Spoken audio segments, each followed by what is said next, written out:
ನಮಸ್ಕಾರ ಗೆಳೆಯರೆ, ನೀವೆಲ್ಲ ಯಕ್ಷಿಣಿಗಳು ಎಂಬ ಹೆಸರನ್ನ ಕೇಳಿರಬಹುದು. ನಿಜವಾಗಿಯೂ ಯಕ್ಷಿಣಿಗಳು ಇವೆಯಾ? ಇದ್ರೆ ಭೂಮಿ ಮೇಲೆ ತಿರುಗಾಡ್ತಿವೆಯಾ? ಇವು ಯಾವ ರೂಪದಲ್ಲಿ ಇರ್ತವೆ, ಏನನ್ನ ಮಾಡ್ತವೆ? ಯಕ್ಷಿಣಿಗಳಿಗೆ ಸಂಬಂಧಪಟ್ಟ ವಿಷಯಗಳನ್ನ ಇವತ್ತು ನಾವು ತಿಳ್ಕೊಳ್ಳೋಣ. ವಿಶ್ವದ ರಾಜನು ಇಂದ್ರ. ಇಂದ್ರನಿಗೆ ಗುರು ಬೃಹಸ್ಪತಿ. ಹರಿಹರರ ಸೂಚನೆಗಳನ್ನು ಇಂದ್ರನು ಪಾಲಿಸ್ತಾನೆ. ಇನ್ನು ಆರ್ಥಿಕ ಇಲಾಖೆಯು ಕುಬೇರನ ಅಧೀನದಲ್ಲಿ ಇರುತ್ತೆ. ಯಕ್ಷಿಣಿಗಳು ಎಲ್ಲ ಸಂಪತ್ತಿಗೆ ಕಾಪಲಾಗಿರುತ್ತಾರೆ. ಸಿನಿಮಾಗಳು, ವೆಬ್ ಸೀರೀಸ್ಗಳಲ್ಲಿ ತೋರಿಸಿದಂತೆ ಯಕ್ಷರು, ಯಕ್ಷಿಣಿಗಳು ನೆಗೆಟಿವ್ ಎನರ್ಜಿ ಅಲ್ಲ. ಇವರನ್ನೆಲ್ಲ ದೇವತಾ ಗಣವೆಂದೇ ಪರಿಗಣಿಸಲಾಗುತ್ತದೆ. ಮಾನವರಿಗೆ ಎದುರಾಗುವ, ಮದುವೆಯಾಗುವ, ದ್ವೇಷ ಸಾಧಿಸುವುದು ಇತ್ಯಾದಿಗಳನ್ನು ಮಾಡುವುದಿಲ್ಲ. ಕುಬೇರನ ನೇತೃತ್ವದಲ್ಲಿ ವಿಶ್ವದ ಸಂಪತ್ತಿಗೆ, ಗುಪ್ತ ನಿಧಿಗಳಿಗೆ, ದೇವಸ್ಥಾನಗಳಿಗೆ ರಕ್ಷಣೆಯಾಗಿರ್ತಾರೆ ಯಕ್ಷಿಣಿಗಳು. ಮಹಾಭಾರತದ ಯುದ್ಧದಲ್ಲಿ ಸೋತ ಪಾಂಡವರು ಅಜ್ಞಾತವಾಸದ ಭಾಗವಾಗಿ ದ್ವೈತ್ಯವನಕ್ಕೆ ತಲುಪುತ್ತಾರೆ. ಆ ಸಮಯದಲ್ಲಿ ಒಬ್ಬ ಪಂಡಿತನು ಧರ್ಮರಾಜನ ಬಳಿಗೆ ಬಂದು ಸಹಾಯ ಕೇಳ್ತಾನೆ. ತನ್ನ ಬಳಿ ಇರುವ ಅರಣಿ ಅಂದ್ರೆ ಬೆಂಕಿ ಹುಟ್ಟಿಸಲು ಉಪಯೋಗಿಸುವ ಒಂದು ಕಟ್ಟಿಗೆ, ಅದನ್ನ ಒಂದು ಮೃಗ ತೆಗೆದುಕೊಂಡು ಹೋಯಿತೆಂದು ಅದನ್ನು ತಂದುಕೊಡು ಅಂತ ಆ ಪಂಡಿತ ಧರ್ಮರಾಜನನ್ನ ಕೇಳ್ತಾನೆ. ಧರ್ಮರಾಜ ಆ ಕಟ್ಟಿಗೆಯನ್ನು ಹುಡುಕಿಕೊಂಡು ಹೋಗ್ತಾನೆ. ಅರಣಿಯನ್ನು ಹುಡುಕಿಕೊಂಡು ಹೋದಂತ ಧರ್ಮರಾಜ ಆಯಾಸಗೊಂಡು ಒಂದು ಸರೋವರದ ಬಳಿ ನೀರು ಕುಡಿಯಲು ಪ್ರಯತ್ನಿಸುತ್ತಿರುವಾಗ ಯಕ್ಷನ ಎಚ್ಚರಿಕೆಯನ್ನು ಕೇಳುತ್ತಾನೆ ಧರ್ಮರಾಜ. ನಾನು ಕೇಳಿದ ಪ್ರಶ್ನೆಗಳಿಗೆ ಉತ್ತರ ಹೇಳಿದ್ರೆ ಮಾತ್ರ ನೀರು ಕುಡಿಯಲು ಅನುಮತಿಸುತ್ತೇನೆ ಎಂದು ಹೇಳುತ್ತಾನೆ. ಧರ್ಮರಾಜ 72 ಪ್ರಶ್ನೆಗಳಿಗೆ ಉತ್ತರ ನೀಡುತ್ತಾನೆ. ಯಮಧರ್ಮರಾಜನು ಯಕ್ಷನ ರೂಪದಲ್ಲಿ ಬಂದು ಕೇಳಿದ ಆ ಪ್ರಶ್ನೆಗಳನ್ನ ಯಕ್ಷ ಪ್ರಶ್ನೆ ಎಂದು ಪುರಾಣಗಳಲ್ಲಿ ಕರೆಯಲಾಗುತ್ತದೆ. ಈ ಯಕ್ಷಿಣಿಗಳು ಎಲ್ಲಿರ್ತಾರೆ ಅಂದ್ರೆ, ಪುರಾಣಗಳ ಪ್ರಕಾರ 14 ಲೋಕಗಳಿವೆ. ಭೂಲೋಕ, ಭುವರ್ಲೋಕ, ಸುವರ್ಲೋಕ, ಮಹಾಲೋಕ, ಜನೋಲೋಕ, ತಪೋಲೋಕ, ಸತ್ಯಲೋಕ, ಊರ್ಧ್ವಲೋಕಗಳು. ಅತಲ, ವಿತಲ, ಸುತಲ, ತಲಾತಲ, ರಸತಲ, ಮಹಾತಲ, ಪಾತಾಳ ಇವು ಅತೋಲೋಕಗಳು. ಇವುಗಳಲ್ಲಿ ಭೂಮಿಗೆ ಹತ್ತಿರವಾಗಿರುವುದು ಊರ್ಧ್ವಲೋಕ. ಈ ಊರ್ಧ್ವಲೋಕದಲ್ಲೇ ಯಕ್ಷಿಣಿಗಳು ಇರುತ್ತಾರೆ. ಇವರ ಕೆಲಸಗಳನ್ನು ನಿರ್ಧರಿಸುವುದು ಕುಬೇರ. ಇನ್ನು ಯಕ್ಷಿಣಿಗಳು ಕಾಣಿಸುವ ಬಗ್ಗೆ ನಮಗೆಲ್ಲ ಪ್ರಶ್ನೆ ಇದೆ. ಭೂಮಿಯ ಮೇಲೆ ಇರುವ ಮಾನವ ಶರೀರವು ಪಂಚಭೂತಗಳಿಂದ ತಯಾರಾಗಿರುತ್ತೆ. ಆದರೆ ಯಕ್ಷಿಣಿಗಳ ಶರೀರವು ಕೇವಲ 3 ಭೂತಗಳಿಂದ ತಯಾರಾಗಿರುತ್ತೆ. ಗಾಳಿ, ಬೆಂಕಿ, ಆಕಾಶ. ಈ 3 ಭೂತಗಳಿಂದ ತಯಾರಾಗಿರುವುದರಿಂದ ಯಕ್ಷಿಣಿಗಳು ಮಾನವರಿಗೆ ಕಾಣಿಸುವುದಿಲ್ಲ. ಭೂಮಿಯೊಳಗಿನ ಸಂಪತ್ತಿಗೆ, ಗುಪ್ತ ನಿಧಿಗಳಿಗೆ ಯಾರಿಗೂ ಕಾಣಿಸದೆ ಕಾಯ್ತಿರ್ತಾರೆ. ಮೌಲ್ಯಯುತ ಸಂಪತ್ತು ಇರುವ ಸ್ಥಳದಲ್ಲಿ ಯಕ್ಷಿಣಿಗಳು ಹಾವಿನ ರೂಪದಲ್ಲಿ ಇರ್ತಾರೆ ಎಂದು ಪುರಾಣಗಳಲ್ಲಿ ಹೇಳಲಾಗಿದೆ. ಪುರಾಣಗಳಲ್ಲಿ ಯಕ್ಷಿಣಿಗಳ ಪ್ರಸ್ತಾವನೆ ಹೇಗಿದೆ ಅಂದ್ರೆ, ರಾಮಾಯಣ, ಮಹಾಭಾರತ, ಬೌದ್ಧ ಧರ್ಮ, ಜೈನ ಧರ್ಮಗಳಲ್ಲಿ ಯಕ್ಷಿಣಿಗಳು, ಯಕ್ಷರ ಬಗ್ಗೆ ಉಲ್ಲೇಖವಿದೆ. ಬಹಳಷ್ಟು ಸಂಪ್ರದಾಯಗಳಲ್ಲಿ ಯಕ್ಷಿಣಿಗಳನ್ನು ಪಾಸಿಟಿವ್ ಎನರ್ಜಿ, ದುಷ್ಟಶಕ್ತಿಗಳಿಂದ ರಕ್ಷಿಸುವರೆಂದು ಪೂಜಿಸಲಾಗುತ್ತದೆ. ಭೂಲೋಕದಲ್ಲಿ ಹುಟ್ಟಿದವರು ತುಂಬಾ ಪುಣ್ಯವನ್ನು ಮಾಡಿದ್ದರೆ ಮತ್ತೊಂದು ಜನ್ಮದಲ್ಲಿ ಯಕ್ಷರಾಗಿ ಹುಟ್ಟುತ್ತಾರೆ ಎಂದು ಉದ್ದಮೇಶ್ವರ ತಂತ್ರದಲ್ಲಿ ಇದೆ. ಯಕ್ಷಿಣಿ ತಂತ್ರ ರಹಸ್ಯ ಎಂಬ ಪುಸ್ತಕದ ಪ್ರಕಾರ ನಿರ್ಜನ ಪ್ರದೇಶದಲ್ಲಿ ಅರ್ಧರಾತ್ರಿ ಸಮಯದಲ್ಲಿ ಧೈರ್ಯ ಸಾಹಸಗಳಿಂದ ಯಕ್ಷಿಣಿ ಮಂತ್ರ ಜಪ ಮಾಡಬೇಕು. ಈ ರೀತಿಯಲ್ಲಿ ಸಾಧನೆ ಮಾಡಿದಾಗ ಮಾತ್ರ ಯಕ್ಷಿಣಿಯ ದರ್ಶನ ಸಿಗುತ್ತದೆ ಎಂದು ಶಿವನು ಸ್ವಯಂ ಪಾರ್ವತಿಗೆ ಹೇಳಿದಂತೆ ಯಕ್ಷಿಣಿ ತಂತ್ರ ರಹಸ್ಯ ಎಂಬ ಪುಸ್ತಕದಲ್ಲಿ ಇದೆ. ಹಿಂದೂ ಪುರಾಣಗಳ ಪ್ರಕಾರ ಉದ್ದಮೇಶ್ವರ ತಂತ್ರದಲ್ಲಿ 36 ಯಕ್ಷಿಣಿಗಳ ಮತ್ತು ಅವರನ್ನು ಪೂಜಿಸಬೇಕಾದ ಮಂತ್ರಗಳ ಬಗ್ಗೆ ಇದೆ. ಭೂಮಿಯೊಳಗೆ ಅಡಗಿಸಿಟ್ಟಿರುವ ನಿಧಿಗೆ ರಕ್ಷಣೆಯಾಗಿರುವ ಯಕ್ಷಿಣಿಗಳು ಅಲ್ಲಿ ಇರುವ ಪರಿಸ್ಥಿತಿಗಳನ್ನು ಪರಿಗಣಿಸಿ ಸತ್ವ, ರಜೋ, ತಮೋ ಗುಣಗಳಿಂದ ಕೂಡಿರುತ್ತಾರೆ. ಐಶ್ವರ್ಯವನ್ನು ನೀಡುವ ಯಕ್ಷಿಣಿಗಳನ್ನು ಪೂಜಿಸಬೇಕಾದ್ರೆ ಮಂತ್ರೋಪದೇಶದ ಮೂಲಕ ಮಾತ್ರ ಸಾಧ್ಯ. ಉದ್ದಮೇಶ್ವರ ತಂತ್ರದಲ್ಲಿ ಉಲ್ಲೇಖವಾದ 36 ಯಕ್ಷಿಣಿಗಳಲ್ಲಿ ಪ್ರಮುಖವಾದ 5 ಯಕ್ಷಿಣಿಗಳನ್ನ ನಾನಿವಾಗ ವಿವರಿಸ್ತೀನಿ. ಮೊದಲನೆಯದು ವಿಚಿತ್ರ. ಈಕೆಯು ಅಂದವಾಗಿರ್ತಾಳೆ ಮತ್ತೆ ಸ್ವಲ್ಪ ಕನ್ನಿಂಗ್ ಆಗಿರ್ತಾಳೆ.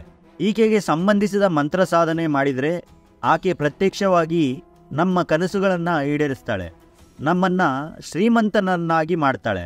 ಎರಡನೆಯ ಯಕ್ಷಿಣಿ ಹೆಸರು ಹಂಸಿ. ಈಕೆಯನ್ನು ಪೂಜಿಸಿದರೆ ನಮ್ಮ ಕಷ್ಟಗಳನ್ನು ತೀರಿಸ್ತಾಳೆ. ಈಕೆ ಹಂಸದ ರೂಪದಲ್ಲಿ ಓಡಾಡ್ತಾಳೆ ಅಂತ ಹೇಳ್ತಾರೆ. ಮೂರನೆಯ ಯಕ್ಷಿಣಿ ಹೆಸರು ವಿಶಾಲ. ವಿಶಾಲ ಯಕ್ಷಿಣಿ ನೋಡುವುದಕ್ಕೆ ಆಲದ ಮರದಷ್ಟು ಉದ್ದವಾಗಿರ್ತಾಳೆ. ಕೂದಲನ್ನು ಉದ್ದವಾಗಿ ಬಿಟ್ಟಿರ್ತಾಳೆ. ಅವಳ ಕಣ್ಣುಗಳು ದೊಡ್ಡದಾಗಿರುತ್ತೆ ಮತ್ತು ಅವಳ ಕೋರೆ ಹಲ್ಲುಗಳು ಬಾಯಿಂದ ಆಚೆ ಬಂದಿರುತ್ತೆ ಅಂತ ಹೇಳ್ತಾರೆ. ಈಕೆಯನ್ನ ಅಪಾರವಾದ ಸಂಪತ್ತಿಗೋಸ್ಕರ ಪೂಜಿಸ್ತಾರೆ. ಈಕೆ ಬರುವ ಮುಂಚೆ ಜೋರಾದ ಗಾಳಿ ಬೀಸೋದು ಮತ್ತು ವಿಚಿತ್ರ ಪ್ರಾಣಿ ಶಬ್ದಗಳು ಕೇಳಿ ಬರ್ತವೆ. 4ನೆಯ ಯಕ್ಷಿಣಿ ಹೆಸರು ಮಹೇಂದ್ರಿ. ಈಕೆ ತುಂಬ ಪವರ್ಫುಲ್ ಅಂತ ಹೇಳ್ತಾರೆ. ಈಕೆ ನಮಗೆ ಬೇಕಾದ ಶಕ್ತಿಯನ್ನು ಕೊಡ್ತಾಳೆ.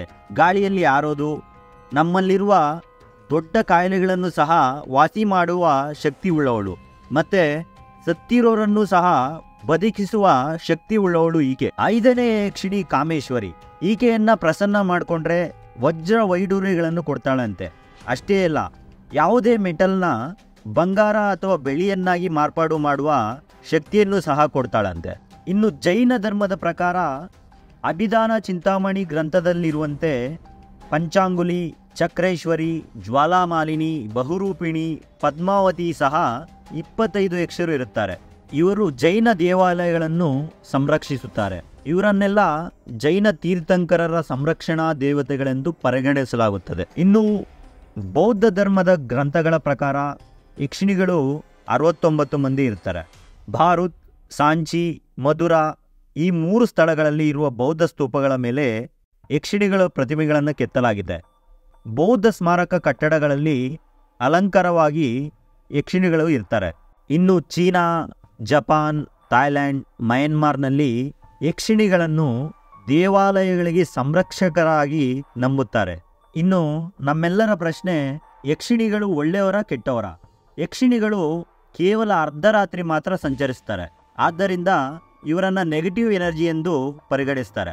ಆ ಸಮಯದಲ್ಲಿ ಇವರಿಗೆ ಎದುರಾದರೆ ಕೆಟ್ಟದು ಸಂಭವಿಸುತ್ತದೆ ಎಂದು ಹೇಳ್ತಾರೆ. ಆದರೆ ಯಕ್ಷಿಣಿಗಳು ಕೆಟ್ಟವರಲ್ಲ, ಒಳ್ಳೆಯವರೂ ಅಲ್ಲ.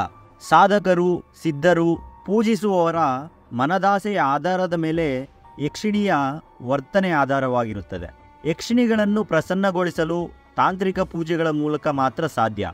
ಸ್ಮಶಾನ, ನದಿ ಪ್ರವಾಹದಲ್ಲಿ, ಅರ್ಧರಾತ್ರಿ ಆಲದ ಮರದ ಕೆಳಗೆ ಇಂತಹ ಸ್ಥಳಗಳಲ್ಲಿ ಯಕ್ಷಿಣಿ ಪೂಜೆಯ ವಿಧಾನ ವಿವಿಧ ರೀತಿಯಾಗಿದೆ.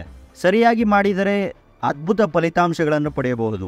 ಅನುಸರಿಸುವ ವಿಧಾನದಲ್ಲಿ ಯಾವುದೇ ತಪ್ಪು ನಡೆದರೆ ಅಪಾಯ ಕಟ್ಟಿಟ್ಟ ಬುತ್ತಿ. ಒಟ್ಟಾರೆ ಹೇಳುವುದಾದರೆ ಯಕ್ಷಿಣಿ ಆರಾಧನೆ ಸುಲಭವಲ್ಲ. ಯಕ್ಷಿಣಿ ಸಾಧನೆ ಬಗ್ಗೆ ನಿಮಗೆಲ್ಲ ಒಂದು ಕುತೂಹಲ ಉಂಟಾಗಿರ್ಬೇಕಲ್ವಾ?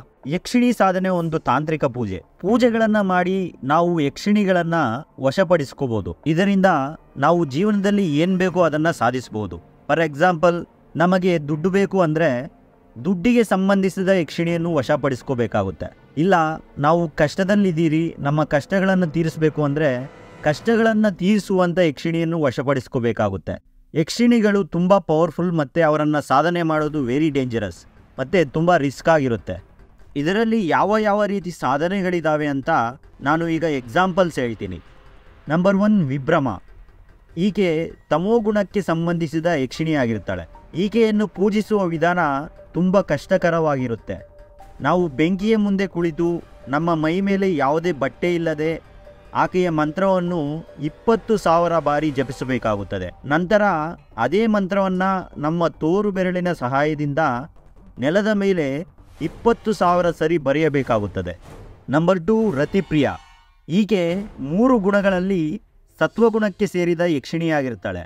ಈಕೆಯನ್ನು ಪೂಜಿಸೋಕೆ ಅರ್ಧರಾತ್ರಿ ಮಾತ್ರ ಸಾಧನೆ ಮಾಡಬೇಕಾಗುತ್ತೆ.